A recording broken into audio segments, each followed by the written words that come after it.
Bonjour, c'est Eric. Voici un 7e conseil que je vous propose pour vous aider à méditer plus facilement et plus efficacement. Même quand la méditation est devenue une habitude, il est toujours utile de revenir à ces enseignements. Je les enregistre autant pour les débutants que pour les méditants plus expérimentés. Rappelez-vous, même le plus talentueux des artistes continue de pratiquer chaque jour ces gammes. Alors aujourd'hui, je voudrais vous parler de la conscience de son esprit, de l'esprit, et de le mettre en parallèle avec la conscience de ses pensées et de ses émotions. Et vous verrez que ça n'est pas tout à fait la même chose. La méditation permet justement d'observer deux aspects dans son esprit. Il y a la conscience de ce qui se passe dans son esprit, et il y a la conscience des projections de l'esprit, c'est-à-dire les pensées et les émotions.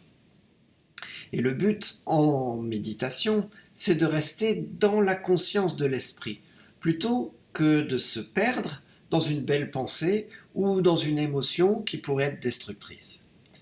Lorsque vous remarquez une pensée ou une émotion, sans rien élaborer sur cette pensée ou sur cette émotion, vous ramenez votre esprit à l'objet de la méditation, de la concentration, de la focalisation de votre méditation.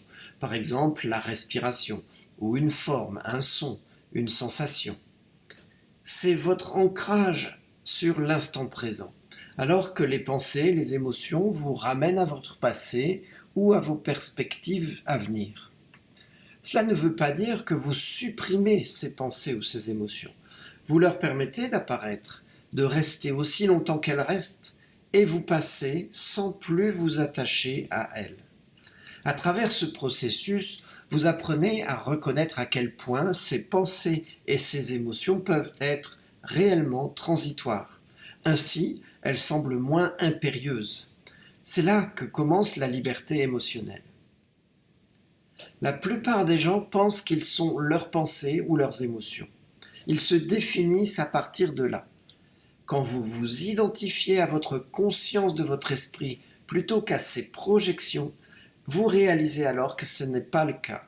Vous devenez le régulateur de votre vie plutôt que d'être le sujet de n'importe quel début de fausses pensées ou d'émotions turbulentes qui survient. Voilà ce que je voulais vous dire sur cette question de l'esprit et des projections de l'esprit.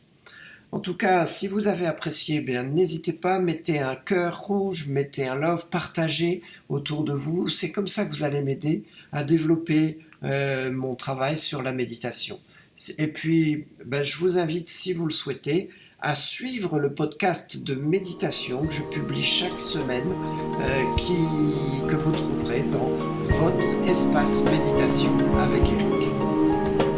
À très bientôt.